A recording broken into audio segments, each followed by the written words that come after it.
Hello everyone, what's up guys? My name is Vijay and I welcome all of you in this amazing learning platform Big Gun Prasasti. Students, आज की इस lecture में हम लोग बात करेंगे force के बारे में. तो you know that how much it is important for your physics syllabus. So ये आप लोगों का पहला चैप्टर होगा जो कि हम आप लोगों को अभी समझाएंगे बहुत अच्छे तरीके से with diagram with real example. तो आप लोग एक काम कर लो, अपना कॉपी और पेन के साथ रेडी हो जाओ क्योंकि अब क्लास स्टार्ट होने जा रहा है. ओके, तो चलो बिना कोई देरी करके हम लोग अपना जो है पढ़ाई का सिलसिला स्टार्ट करते हैं. ठीक है students, okay let's start. So guys, पहले बात करेंगे फोर्स क्या होता है.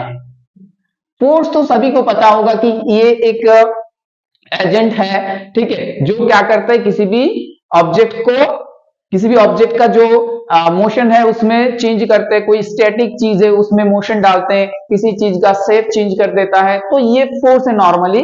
बट अभी देखो मैथमेटिकली फोर्स को समझना बहुत इंपॉर्टेंट होता है. तो एकदम पूरा मुद्दे में बात करेंगे हम लोग कि फोर्स का जो है कॉन्सेप्ट कहां से आया है. तो देखो all of you know that the second law of Newton's laws of motion, जिसके ऊपर हम लोग इस चीज को समझेंगे कि rate of change of momentum, देखो rate of change of momentum ये जो होता है that is delta M by delta T. तो देखो ये delta M by delta T जो है ना वो आपको क्या दिखाता है ना, फोर्स के बारे में समझाता है. तो मोमेंटम क्या होता है, जैसे कि मोमेंटम होता है आपका किसी भी ऑब्जेक्ट का, मान लो कि मास m है और इसका वेलोसिटी है v1.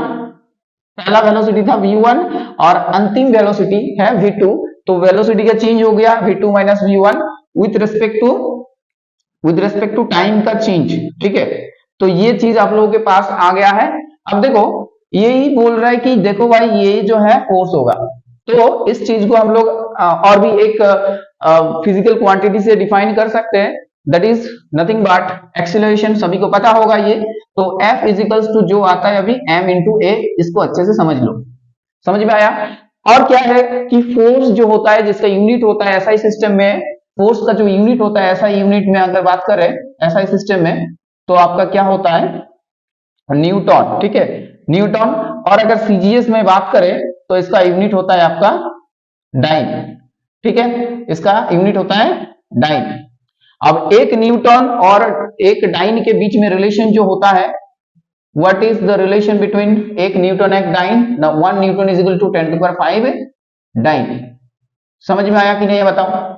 अब देखो फोर्स का और भी बहुत सारा यूनिट्स है जिसको हम लोग आगे में समझेंगे. जैसे सो स्टूडेंट्स क्या देखिए हम लोग की जो फोर्स था, आप लोगों का फोर्स जो था F इजिकल्स टू क्या हुआ m इंटू ए. ये चीज समझ में आया. ये ए क्या है एक्सीलरेशन और ये है मास. और मास से अगर एक्सीलरेशन को मल्टीप्लाई किया जाए तो डेफिनेटली फोर्स मिलेगा. तो ये नॉर्मल सा कॉन्सेप्ट है फोर्स के बारे में. अब देखो फोर्स क्या है, एक वेक्टर क्वांटिटी है. एक आपका वेक्टर क्वांटिटी है. वेक्टर क्वांटिटी किसको बोलते हैं हम लोग, जहां पर क्या होता है कि आपका मोमेंटम वेक्टर क्वांटिटी किसे बोलते हैं, जहां पर आप लोगों का मैग्नीट्यूड और क्या रहता है बताओ, मैग्नीट्यूड और डायरेक्शन दोनों क्या होते हैं, डायरेक्शन दोनों रहते हैं. उसी को हम लोग वेक्टर क्वांटिटी के हिसाब से जानते हैं. समझ में आया.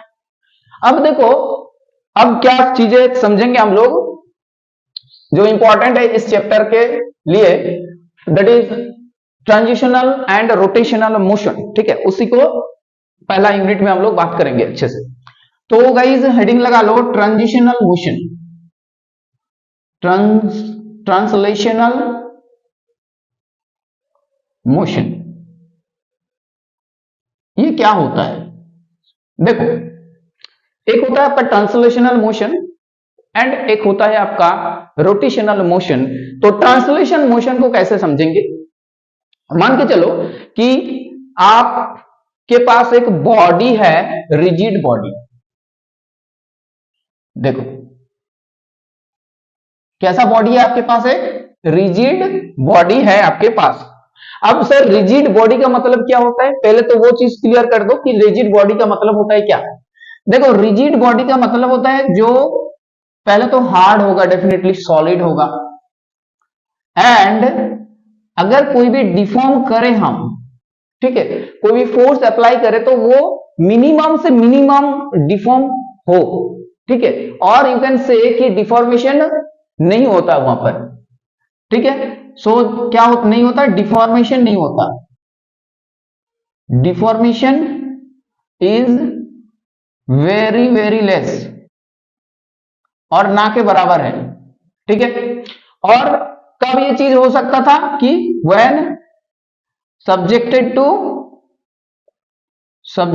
टू फोर्स, तो यहां पर अगर कुछ फोर्स अप्लाई करें तो यहां पर डिफॉर्मेशन जो होगा वो मिनिमम से मिनिमम होगा, समझ में आया।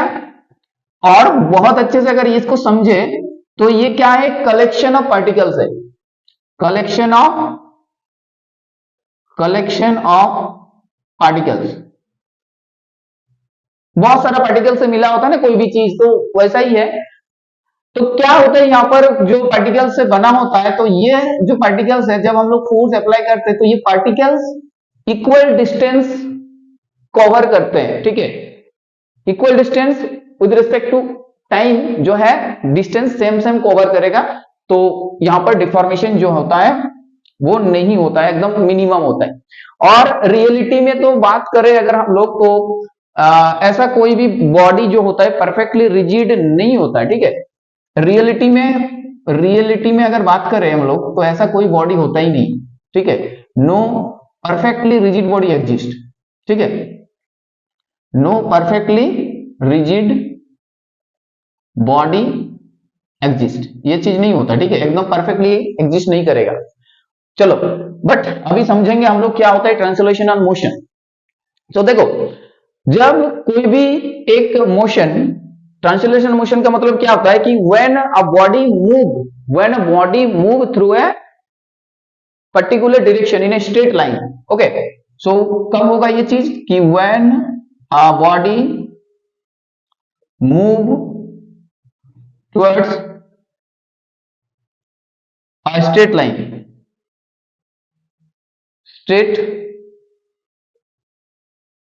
स्ट्रेट लाइन, ठीक है। तो जब क्या होगा एक बॉडी जो है वो स्ट्रेट लाइन के थ्रू मूव करेंगे तब बनेगा ट्रांसलेशनल मोशन। अब देखो ये क्या कैसे होता है, मान के चलो कि एक बॉडी है, एक गाड़ी है जो कि एक रास्ते में, ऐसा एक लीनियर रास्ता है जहां ये जा रहा है, ठीक है, एक कोई भी एक कार हो सकता है, ठीक है। तो वो क्या है हो रहा है कि इस रास्ते से जा रहा है तो उसका जो मोशन होगा वो आपका ट्रांसलेशनल मोशन होगा। अब देखो ये जब होता है तो जो पार्टिकल से बना होता है ये रिजिड बॉडी, एक रिजिड बॉडी है, मान लो ये जो बॉडी की यहां पर बात कर रहे हैं हम लोग वो आपका रिजिड बॉडी है, ओके। एंड ये बॉडी आपका ऐसा है कि फ्री टू मूव है, ठीक है, ये बॉडी जो है वो फ्री टू मूव करते हैं, ऐसा मान के चलो। तो जब फोर्स अप्लाई करेंगे हम लोग तो वो बॉडी भी मूव करेंगे, तो बॉडी के साथ साथ उसका पार्टिकल्स भी मूव करेंगे, लेकिन जब पार्टिकल्स मूव करेंगे तो पार्टिकल्स भी सेम टाइम के रेस्पेक्ट में इक्वल डिस्टेंस कवर करेंगे। ऐसा नहीं है कि डिफरेंट पार्टिकल्स अलग अलग मतलब डिस्टेंस को दूरी कवर करते रहे, तो चीजें यहां पर सही नहीं होगा, तो अच्छे से एक्सप्लेन करेंगे हम लोग। देखो तो कोई भी एक बॉडी है, उस बॉडी का बहुत सारा पार्टिकल्स से बना होगा वो, लेकिन सारे पार्टिकल्स को लेके तो अच्छे से काम नहीं कर सकते हम लोग, तो डेफिनेटली 3 पार्टिकल्स को मान के चलो, आप लोग के पास 3 पार्टिकल्स है, 1 2 और 3, ये पार्टिकल्स 3 पार्टिकल्स यहां पर है। ये क्या है, एबीसी आपका क्या है, पार्टिकल्स है, A B C are 3 particles, 3 particles constituent particles, ठीक है, 3 क्या है, कॉन्स्टिट्यूएंट पार्टिकल्स है, कॉन्स्टिट्यूएंट पार्टिकल से जो जिससे ये बॉडी जो है, ये ऑब्जेक्ट जो है ये बना है, राइट। अब क्या होगा कि जब हम लोग फोर्स यहां पर अप्लाई करते हैं, चलो फोर्स अप्लाई करो ना, यहां पर हम लोग क्या किए, फोर्स अप्लाई किए, अब ये बॉडी मूव करेगा आगे में, तो बॉडी जब मूव करेंगे तो ये जो कॉन्स्टिट्यूएंट पार्टिकल से बना है वो पार्टिकल्स भी क्या होंगे, सेम डिस्टेंस कवर करेंगे विद रिस्पेक्ट टू टाइम। ठीक है, with respect to time same distance cover करेंगे। ये जो ए है, ये ए अभी यहां पर है, बी यहां पर है, सी यहां पर है, और आगे में जाएंगे तो और भी क्या होंगे, ये लोग समान समान दूरी जो है वो तय करेंगे और कोई भी डेविएशन नहीं हो रहा है, देख सकते हो आप लोग। ठीक है, ऐसे पैटर्न जो है फॉलो करता हुआ चलेंगे जितना दूर जाए ये लोग। तो ये होता है आपका ट्रांसलेशनल मोशन। ठीक है, और ये चीज दो टाइप में हो सकता है आपका, अगर पूरा लिनियर हो, मतलब एकदम पूरा लिनियर जा रहा है तो उसमें भी होगा, और ऐसे कर्व होगा तो भी ये चीज वैलिड है। तो जब लिनियर जाता है तो उसको हम लोग बोलते हैं रेक्टेलिनियर मोशन, रेक्टेलिनियर। ठीक है, रेक्टेलिनियर मोशन। और जब आपका कर्वेचर में जाता है, कर्वेलिनियर, कर्वेलिनियर मोशन। ठीक है, ये दो चीज इंपॉर्टेंट है कि बॉडी जो है वो पूरा सीधा जा रहा है, जैसे एक सीधा रास्ते में जा रहा है तो चीजें ऐसा होगा। और मान के चलो कि आप कोई कर्व ले रहे हो, टर्न ले रहे हो कोई रास्ते में, तो चीजें इस हिसाब से होता है, कर्वेलिनियर फिर होगा। वो दोनों जो है ट्रांसलेशनल मोशन है। तो ट्रांसलेशनल मोशन में पार्टिकल्स एक जगह मूव नहीं है, एक जगह फिक्स नहीं है। ठीक है, वो समय के साथ साथ चल रहा है और उसके साथ साथ उसका पार्टिकल्स भी चल रहा है। लेकिन पार्टिकल्स अपना जगह जो है, देखो ये फिक्स्ड है, मतलब पोजीशन अपना चेंज नहीं कर रहा है। ये यहां था, यहां पर भी ये यहां है, और इस हिसाब से भी यहां यहीं पर ये जो है ए पार्टिकल्स है, वो अपना जगह जो है, अपना प्लेस जो है वो चेंज नहीं कर रहा है। ठीक है, तो ये पैटर्न जो है यहां पर फॉलो करेंगे ट्रांसलेशनल मोशन में। समझ में आया कि नहीं आया बताओ। तो ये चीज होता है ट्रांसलेशनल मोशन में, जहां पर बॉडी जो है वो फ्री टू मूव है। ठीक है, अब इसी कॉन्सेप्ट को अच्छे से अगर हम लोग समझेंगे तो और भी एग्जांपल से समझ सकते हैं चीजों को। ठीक है, तो उससे पहले हम लोग बात कर लेते हैं आपका और भी जो है एक मोशन जिसका नाम है आपका रोटेशनल मोशन। ठीक है, समझ में आया कि नहीं आया। तो सभी जो है बच्चों ने अभी हेडिंग लगाएंगे क्या कि रोटेशनल मोशन, इसको समझ में आया कि नहीं है बताओ, नहीं तो और एक बार बता देते हैं। ठीक है, चलो रोटेशनल मोशन में क्या होता है उसके बारे में थोड़ा समझ लेते हैं। रिजिड बॉडी समझ में आया, डिफॉर्म नहीं होता। ठीक है, फोर्स अगर अप्लाई करेंगे तो वो वहां पर कोई भी डिफॉर्मेशन नहीं होगा। अब देखो हम लोग बात करेंगे रोटेशनल मोशन। रोटेशनल मोशन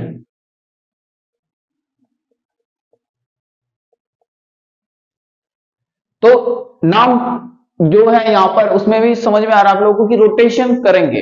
ठीक है, घूमेंगे, एक स्पिन करेंगे। तो जब एक ऑब्जेक्ट स्पिन करता है, ठीक है, एक ऑब्जेक्ट जो है वो क्या करेंगे, स्पिन करेंगे।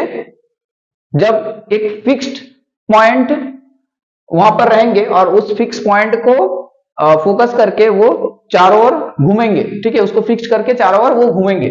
जैसे मान के चलो कि ये ऑब्जेक्ट फिक्स्ड है। ठीक है, ऐसा करके एक ऑब्जेक्ट है वो फिक्स्ड है यहां पर, और ये ऐसे ऐसे घूम रहा है। ये यहां गया, फिर यहां आया, फिर यहां आया, फिर ऐसे ऐसे घूम रहा है। ठीक है, घड़ी का जो है विपरीत दिशा में ये घूम रहा है, तो फोर्स अप्लाई कर रहे हैं इसी वजह से घूम रहा है। ठीक है, जैसे मार्कर ही आप लोग मान के चलो, ये मार्कर ऐसे फिक्स्ड है यहां पर, और इसको हम लोग फोर्स दे रहे हैं तो ये ऐसा ऐसा करके घूम रहा है, ऐसा करके। ठीक है, ऐसा करके घूम रहा है, राइट। तो यहां पर दो चीज इंपॉर्टेंट है आपका रोटेशनल मोशन में, कि एक फिक्स्ड पॉइंट होगा, एक जो होगा एक फिक्स्ड पॉइंट होगा।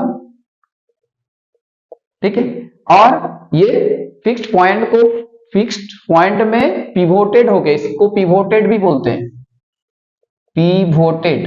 ठीक है, और इसको फोकस करके ये घूमेंगे, आइदर क्लॉकवाइज घूम सकता है और एंटी क्लॉकवाइज घूम सकता है। समझ में आया।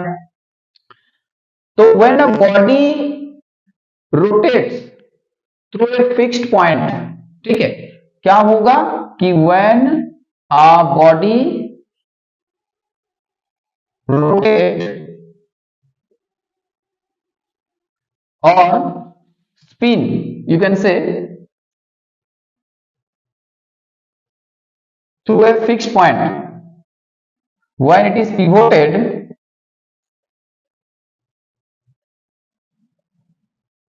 at a point.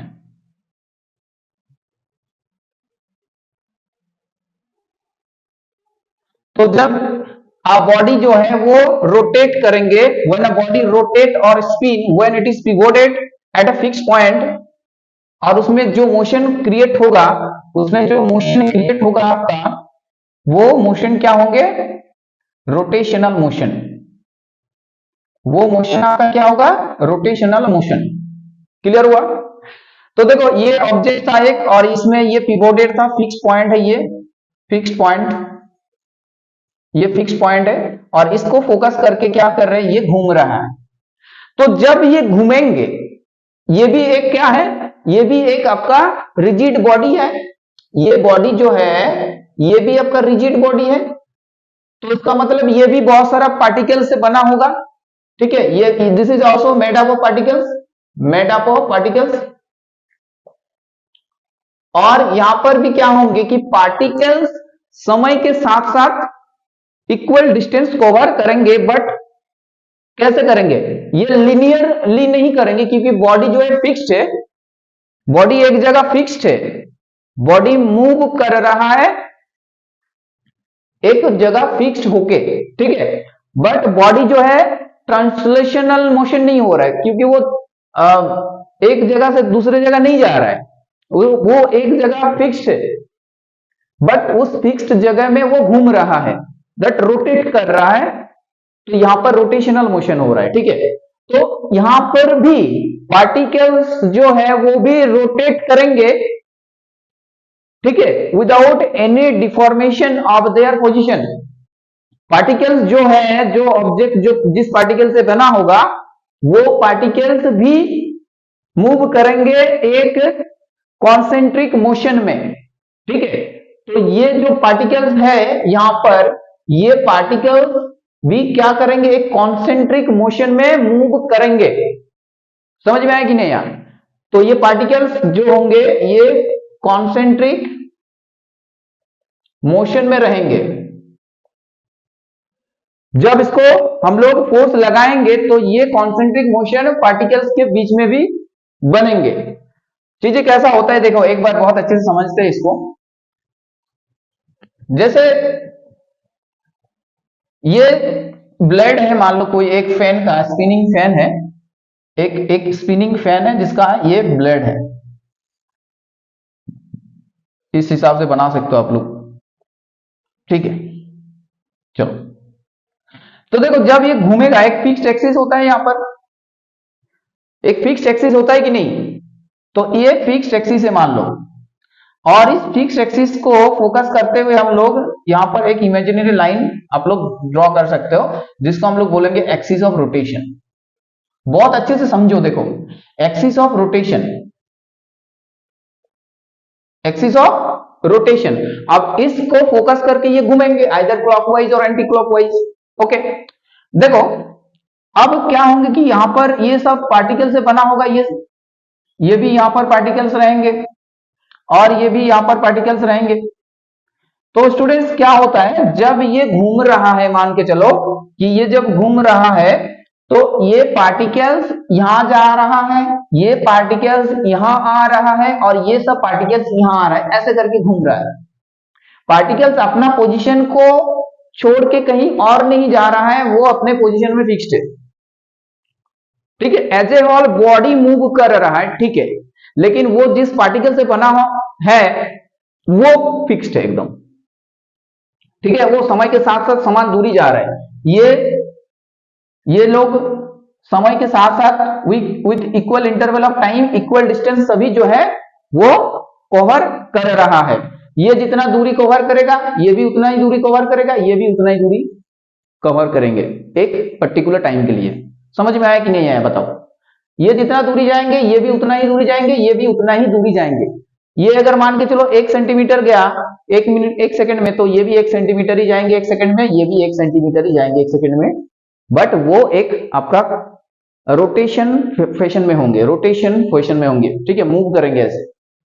तो आप लोग एक एग्जांपल ले सकते हो यहां पर कि जो सीलिंग फैन होता है, रोटेटिंग सीलिंग फैन, ठीक है, ceiling fan, rotating ceiling fan इसका एक बहुत अच्छा एग्जांपल है। और पॉटर्स व्हील ये भी आप लोग एग्जांपल के हिसाब से ले सकते हो। अब रोटेशनल मोशन के बारे में थोड़ा कॉन्सेप्ट क्लियर हुआ, ट्रांसलेशनल मोशन के बारे में भी थोड़ा बहुत कॉन्सेप्ट क्लियर हुआ, राइट, समझ में आया। अब देखो ये 2 एग्जांपल लेते हैं हम लोग यहां पर, तो चीजें को और भी अच्छे से समझ सकते हैं।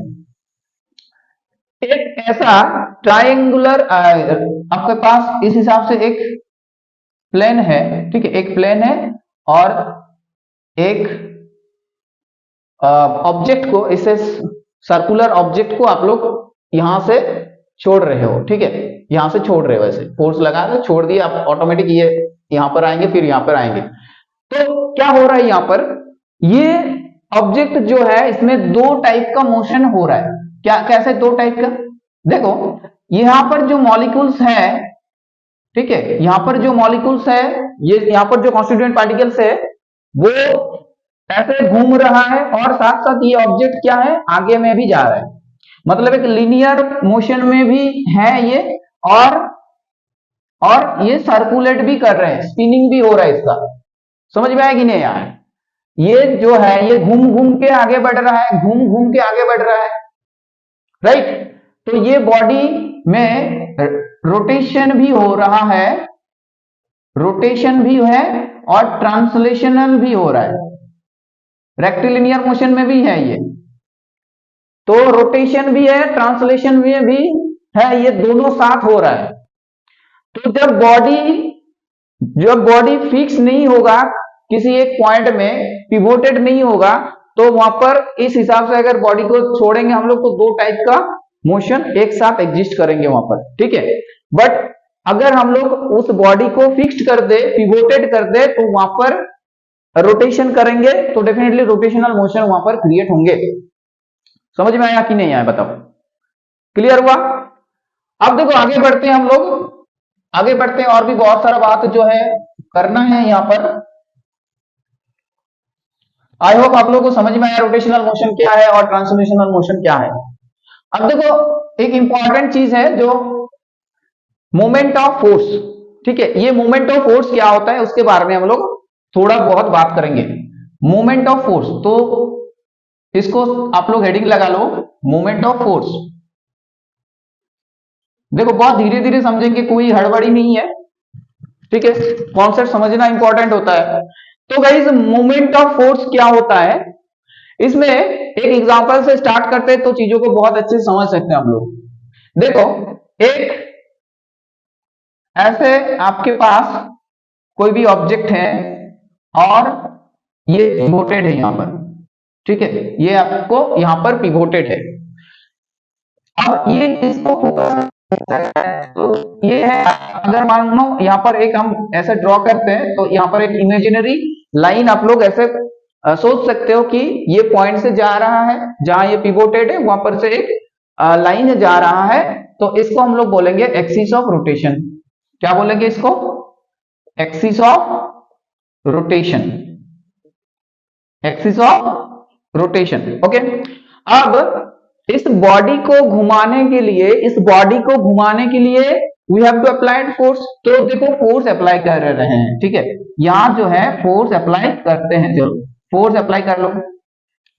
अब फोर्स अप्लाई करेंगे तो बॉडी इस साइड जाएंगे, मतलब इस हिसाब से घूमेंगे। अब इस हिसाब से घूमेंगे तो घड़ी के जो है विपरीत दिशा में है, विपरीत दिशा में है, ठीक है, घड़ी का विपरीत दिशा में, जैसे कि यहाँ 12 बज रही है 6, ठीक है, ऐसे आपका 3, तो नॉर्मली आप लोग तो घड़ी अगर इस साइड चले तो ये होता है घड़ी का दिक, घड़ी के दिक में जा रहा है क्लॉकवाइज, और अगर इस हिसाब से कोई जा रहा है ठीक है, इस हिसाब से कोई जा रहा है, इस हिसाब से, तो एंटी क्लॉकवाइज, ये होता है आपका एंटी क्लॉकवाइज रोटेशन, और ये होता है आपका क्लॉकवाइज रोटेशन। समझ में आया? मतलब इस हिसाब से 3 से 6, उसके बाद 9 जा रहा है, देखो तो क्लॉकवाइज हो रहा है, और उल्टा अगर चलेंगे तो एंटी क्लॉकवाइज। समझ में आया? तो यहाँ पर फोर्स हम नीचे की तरफ लगा रहे हैं, तो ये इस हिसाब से घूमेंगे, इस हिसाब से घूमेंगे, तो डेफिनेटली इसमें जो होगा एंटी क्लॉकवाइज रोटेशन हो रहा है। अब देखो ये जो फोर्स है, ये जब फोर्स अप्लाई करते हैं हम लोग यहाँ पर, तो आप लोग देखो फोर्स काम करेंगे, तो फोर्स काम कर रहे हैं इस लाइन के बराबर, इस लाइन के बराबर फोर्स काम कर रहा है ना। मान लो हम एक फोर्स यहाँ लगा रहे हैं, तो ये फोर्स का एक लाइन ऑफ एक्शन रहेंगे, line of action of force रहेंगे, तो वो चीज क्या होंगे, इस हिसाब से हम लोग दिखा सकते हैं इसको। तो ये कुछ नहीं है, ये है आपका line of force of action, line of force of action, line of action of force ऐसा बोल सकते हो, line of action of force. तो देखो स्टूडेंट्स ये क्या है, line of action of force मतलब through the force act through the line. ये क्या है कि एक लाइन के थ्रू ये फोर्स काम कर रहा है, the force acting through this line, acting through this line, इस लाइन के हिसाब से फोर्स काम कर रहा है। समझ में आया? अब यहां से देखो आप इसको जब घुमाओगे, ठीक है, तो यहां से अगर हम एक सीधा लाइन ड्रॉ करें, तो यहां पे आके 90 डिग्री में कट कर रहा है कि नहीं? देखो ये एक लाइन है, और यहां से अगर लाइन एक ड्रॉ करें तो ये 90 डिग्री बनता है, हमेशा पता है। तो ये यहां से लेके यहां तक एक दूरी हो रहा है ना, एक डिस्टेंस हो रहा है ना, ये क्या है, एक डिस्टेंस है। तो ये डिस्टेंस जो है वो किसके बीच में डिस्टेंस है ना, this distance is between the axis of rotation, axis of rotation and line of action of force, line of action of force, इन दोनों के बीच में डिस्टेंस है। और ये किस टाइप का डिस्टेंस है ना, ये परपेंडिकुलर डिस्टेंस है। ठीक है, देखो यहां से ये परपेंडिकुलर है ऐसे करके, ये जो है यहां, और ये डिस्टेंस परपेंडिकुलर है यहां पर, तो ये परपेंडिकुलर डिस्टेंस है। ठीक है, किस परपेंडिकुलर डिस्टेंस है, ये परपेंडिकुलर डिस्टेंस। तो ये परपेंडिकुलर डिस्टेंस है जिसको हम लोग डी से बोल सकते हैं। तो देखो ये डी होगा आपका perpendicular distance between the axis of rotation and the line of action of force. Clear हुआ कि नहीं बताओ? अब क्या चीज बताएंगे हम लोग अभी, मूवमेंट ऑफ फोर्स के बारे में। तो मूवमेंट ऑफ फोर्स क्या है, दो चीजों का मल्टीप्लीकेशन का एक रिजल्ट है, जो कि एक वेक्टर क्वांटिटी है, जिसको हम लोग क्या बोलते हैं, टॉर्क के हिसाब से बोलते हैं। टॉर्क, इंजीनियरिंग टर्म में इसको टॉर्क बोला जाता है। तो गाइस टॉर्क, टॉर्क TORQUE, ठीक है, TORQUE, टॉर्क जो होता है वो होता है आपका टॉर्क, टाउ से लिखा जाता है, ये टाउ होता है, और इसका मतलब होता है आपका फोर्स, जो अप्लाइड फोर्स है, अप्लाइड फोर्स, जितना फोर्स हम लोग अप्लाई कर रहे हैं, applied force into distance, perpendicular distance. ठीक है, perpendicular distance, perpendicular distance between axis of rotation and line of force, line of action of force. Clear हुआ बताओ? इन दोनों के बीच में ये मल्टीप्लीकेशन कर दो आप, तो ये होता है आपका F इंटू डी। तो ये भी एक वेक्टर क्वांटिटी है। तो देखो अभी यहां से यहां पर अगर फोर्स अप्लाई करेंगे तो बहुत अच्छे से इसको घुमा सकते हैं हम लोग इजीली। अब थोड़ा सोच के बताओ आप लोग, थोड़ा दिमाग लगाओ, यहां पर इसको इरेज करते हैं। यहां पर देखो यही वाला ऑब्जेक्ट को ले लो आप लोग, इसी वाला ऑब्जेक्ट को लेके थोड़ा रिसर्च करो इसमें। देखो ये पिवोटेड है, यहां पर फिक्स पॉइंट है, ये पिवोटेड बोलते हैं हम इसको। पिवोटेड का मतलब समझ में आया कि नहीं, बताओ आप लोग?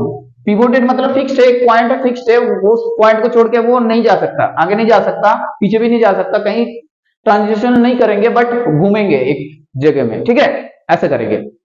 अब ये पिवोटेड पॉइंट है, अब हम लोग क्या कर रहे हैं, यहां पर फोर्स लगा रहे हैं, तो दूरी हो जा रहा है आपका यहां से यहां तक डी।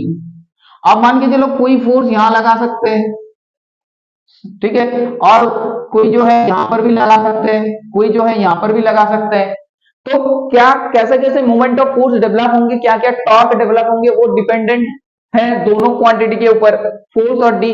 तो देखो जितना दूरी बढ़ेंगे यहां पर डी जितना आप बढ़ेंगे वो फोर्स आपका कितना होगा, मिनिमम लगेंगे, अर्थात आसानी से आप ये ऑब्जेक्ट को घुमा सकते हो, ठीक है। अगर हम लोग को equal amount of force create करना है तो फोर्स इंटू डी, अब डी जितना ज्यादा होगा फोर्स उतना ही कम होंगे, कि दोनों मल्टीप्लीकेशन का जो चीज है वो कांस्टेंट है, तो फोर्स जितना ज्यादा होंगे आपका आपका डी जितना ज्यादा होंगे फोर्स मिनिमम लगेंगे। तो इसी वजह से जो है यहां पर अगर फोर्स अप्लाई करेंगे वो मिनिमम फोर्स होंगे। अब देखो तो यह इसको मान के चलो F1 है और ये F2 है और ये F3 है, ठीक है। अब देखो यहां पर अगर बात करेंगे तो लाइन ऑफ फोर्स यहां इस हिसाब से होंगे, तो यहां से इसका परपेंडिकुलर डिस्टेंस ये होगा, तो ये D नहीं है, ये D1 मान लो, और यहां से ये इसका D2 मान लो। तो यहां पर जो torque, same type of torque अगर हम लोग बनाए तो डेफिनेटली यहां पर क्या होंगे आपका F2 इंटू D2, ठीक है, F2 इंटू D2। अब देखो F2 जो है ये ज्यादा से ज्यादा लगेंगे, इस हिसाब से हम लोग बोल सकते हैं कि देखो यहाँ पर D कम है, तो D कम होगा तो F ज्यादा लगेंगे, राइट। और अगर इस पॉइंट में अगर बात करें हम लोग तो यहाँ पर line of action of force क्या होंगे, इस हिसाब से होंगे। तो यहाँ पर परपेंडिकुलर डिस्टेंस क्या है ना, D3 मान लो आप लोग, D3 मान लो। तो यहाँ पर अगर सेम अमाउंट ऑफ टॉर्क हम लोग को बनाना है, क्रिएट करना है, तो डेफिनेटली वो फोर्स से मल्टीप्लाई करो D3 को। तो यहाँ पर देखो D3 मिनिमम है, तो फोर्स जो लगेगा यहाँ पर ज्यादा से ज्यादा अमाउंट ऑफ फोर्स आप लोगों को अप्लाई करना होगा, तो F3 बहुत ज्यादा है, ठीक है। तो F1 यहाँ पर कम है, फिर F2 फिर F3, ये चीज यहां से समझ में आया। अब D1 की बात करें तो D1 सबसे ज्यादा है, फिर D2 है और उसके बाद D3 होगा। तो देखो ये ऑब्जर्वेशन, ये कॉन्सेप्ट आप लोगों को क्लियर हुआ कि नहीं, बताओ, कि जितना दूरी बढ़ेंगे उतना कम फोर्स लगाएंगे हम लोग वहां पर उसको रोटेट करने के लिए, that is moment of force बनाने के लिए मिनिमम से मिनिमम फोर्स देना होगा। जितना आप लोगों के पास दूरी होंगे मिनिमम फोर्स लगेंगे टू क्रिएट टॉर्क, ठीक है, टॉर्क बनाने के लिए वो चीज होंगे। फिर जितना दूरी कम होगा देखो उतना ज्यादा अमाउंट में फोर्स लगाएंगे सेम अमाउंट ऑफ टॉर्क को बनाने के लिए, समझ में आया। अब स्टूडेंट्स क्या करेंगे हम लोग, देखो ये जो कॉन्सेप्ट है इसको थोड़ा एक्सीलरेट करेंगे, थोड़ा आगे में जाके बात करेंगे, जैसे कि आप लोग को और भी अच्छे से समझ में आए, थोड़ा बहुत और भी एग्जांपल के साथ हम लोग इस चीजों को आगे बढ़ाते हैं। चलो तो देखो आप लोगों को ये पता होगा हैंड पंप के बारे में, ठीक है। तो हैंड पंप का एक कॉन्सेप्ट लेते हैं यहाँ पर, कि देखो ये हैंड पंप होता है ऐसे, यहाँ पर एक पिस्टन रहता है, ठीक है, और ऐसे करके एक हैंडल रहता है, ठीक है। अब देखो ये यहां से एक वो पिवोटेड रहता है, मतलब उस पॉइंट में फिक्स्ड है और ऊपर नीचे जा सकता है, आप लोग फोर्स अप्लाई करेंगे तो कई जो है फोर्स अगर मान के चलो कि यहाँ अप्लाई करते हैं तो ये मूव नहीं करेगा, बहुत डिफिकल्ट होंगे, इसको मूव कर ही नहीं सकते। आप लोग देखो थोड़ा प्रैक्टिकली सोच के, अगर इस पॉइंट में अगर हम लोग फोर्स लगाए, यहाँ पर अगर फोर्स लगाए, ठीक है, यहाँ पर अगर फोर्स लगाए तो लाइन ऑफ फोर्स यहाँ पर है, और यहाँ पर अगर फोर्स लगाते हैं तो ये लाइन ऑफ जो एक्शन ऑफ फोर्स है वो यहाँ रहेंगे, और यहाँ अगर फोर्स लगाएंगे हम लोग तो line of action of force इस हिसाब से चलेंगे। अब देखो एक दूरी अगर बात करेंगे, एक दूरी, तो यहाँ से यहाँ पर जो पिवोटेड पॉइंट है, इस यहाँ पर लाइन ऑफ फोर्स दोनों एक जगह है, मतलब D 0 है तो टॉर्क होगा ही नहीं, टॉर्क 0 होगा। टॉर्क जो होता है हम लोग का F इंटू डी होता है, बट D देखो यहाँ पर 0 है, क्योंकि जो एक्शन ऑफ फोर्स और जो आपका एक्सिस ऑफ रोटेशन है दोनों के बीच में दूरी नहीं है, दोनों कोइंसाइड कर रहा है एक ही पॉइंट में, इसी वजह से यहाँ पर दूरी 0 होंगे तो टॉर्क आपका क्या होगा, 0 होगा। नेक्स्ट यहाँ अगर बात करेंगे हम लोग तो देखो फोर्स आपका लगेगा, बस थोड़ा ज्यादा लगेंगे, क्योंकि यहाँ पर डिस्टेंस कम है, और ये जो पॉइंट है यहाँ पर एकदम टर्मिनल पॉइंट में आ जाओ तो यहाँ बहुत फ्लेक्सिबल होंगे, बहुत आसानी से आप इस हैंडल को ऊपर और नीचे कर सकते हो, क्योंकि यहाँ पर मैक्सिमम टॉर्क प्रोड्यूस होंगे इस पॉइंट में। इस पॉइंट में जो होगा वो आपका मैक्सिमम टॉर्क प्रोड्यूस होगा, ठीक है, यहां पर मैक्सिमम टॉर्क प्रोड्यूस होगा। तो ये चीज समझ में आ गया कि जितना उस एक्सिस ऑफ रोटेशन से जितना दूर में आके फोर्स अप्लाई करेंगे उतना आसान रहेगा उसको घुमाना। समझ में आया? अब देखो और भी एक एग्जांपल लेते हैं कि ये जो खिड़की होता है, दरवाजा होता है ना, डोर, तो उसको जब खोलते हैं हम लोग तो यहाँ पर हैंडल लगा रहता है, ठीक है। ये मान लो आपका यहाँ पर फिक्स्ड है, हिंज है, यहाँ पर हिंज करके रखा हुआ है। अब देखो यहाँ पर फोर्स लगाएंगे, चाहे यहां लगाओ चाहे यहां लगाओ, तीन जगह हम लोग फोर्स लगा सकते हैं। तो ये ए पॉइंट है, ये बी है और ये सी पॉइंट है। तो देखो सी पॉइंट में अगर फोर्स लगाएंगे तो दरवाजा को कुछ नहीं कर सकते, क्योंकि यहाँ पर टॉर्क जो होगा वो आपका जीरो होंगे, ठीक है, यहाँ पर टॉर्क आपका क्या होंगे, जीरो होंगे। अब बी पॉइंट में लगाएंगे तो क्या होगा, थोड़ा डिफिकल्टी फेस करना होगा, क्योंकि ज्यादा फोर्स लगाएंगे हम लोग यहाँ पर, क्योंकि डिस्टेंस कम है, मिडिल बराबर में है। अब जब यहां पर लगाएंगे तो ये डिस्टेंस मैक्सिमम हो रहा है, तो यहां मिनिमम फोर्स लगेंगे। ये इस पॉइंट में इसको रोटेट करने के लिए मिनिमम फोर्स लगेंगे। Minimum force is required at point A, at point A. तो एट पॉइंट ए में उसको मिनिमम फोर्स लगाएंगे तब जाके ये रोटेट हो पाएगा, एंड यहां पर मैक्सिमम टॉर्क भी प्रोड्यूस होंगे, ठीक है। तो ये चीज इंपॉर्टेंट है, यहाँ पर हिंज से आपका डिस्टेंस जितना दूरी जितना बढ़ेगा उतना ही मिनिमम फोर्स से आप लोग उस डोर को क्लोज ओपन कर सकते हो, रोटेट कर सकते हो, ठीक है। तो ये एक इंपॉर्टेंट बात हुई है यहाँ पर। तो देखो इसी वजह से जो हैंडल होता है डोर का एकदम किनारे पे रखते हैं, ठीक है, ये डोर का एकदम लास्ट में रखते हैं, यहाँ पर रखते हैं, जैसे कि टॉर्क ज्यादा से ज्यादा प्रोड्यूस हो पाए मिनिमम फोर्स अप्लाई करके, ठीक है। चलो अब तो ये एग्जांपल हो गया, समझ में आ गया है। अब नेक्स्ट एग्जांपल लेते हैं। देखो आप लोगों को ये चीज समझ में आया होगा कि एक साइकिल का जो आपका चेन होता है, तो इस हिसाब से दोनों सर्कुलर पार्ट होता है, ऐसे यहाँ पर चेन कनेक्टेड होते हैं, राइट, ऐसे चेन कनेक्टेड होते हैं। और जब हम लोग पैडल करते तो ये एक्सिस ऑफ रोटेशन है, और पेडल यहां करते हैं हम लोग, ठीक है, यहां पेडल मारते हैं तो क्या होता है, ये आगे चलता है, घूमता रहता है। तो पेडल अगर यहां पेडल करेंगे हम लोग इस हिसाब से, यहां फोर्स लगाएंगे तो एक्शन ऑफ फोर्स क्या होंगे, एक्शन ऑफ फोर्स किस हिसाब से लगेंगे, इस हिसाब से लगेंगे एक्शन ऑफ फोर्स, ठीक है, ऐसे टेंजेंशियल बराबर लगेंगे एक्शन ऑफ फोर्स, ठीक है, टेंजेंशियल बराबर एक्शन ऑफ फोर्स लगेंगे। और इस एक्शन ऑफ फोर्स से परपेंडिकुलर डिस्टेंस क्या है, सेंटर पॉइंट से इधर आ जाओ, ये आपका परपेंडिकुलर डिस्टेंस। तो यहां पर भी क्या होंगे, आपका टॉर्क का काम है, देखो, ठीक है, यहां पर भी टॉर्क का कॉन्सेप्ट यूज हो रहा है, यहां पर भी टॉर्क क्रिएट हो रहा है, ठीक है, ये भी इसका एप्लीकेशन है। यहाँ पर ये पेडल है, पेडल में हम लोग पेडल में फोर्स लगा रहे हैं और वो आगे जा रहा है, ठीक है, टॉर्क प्रोड्यूस हो रहा है इसी वजह से।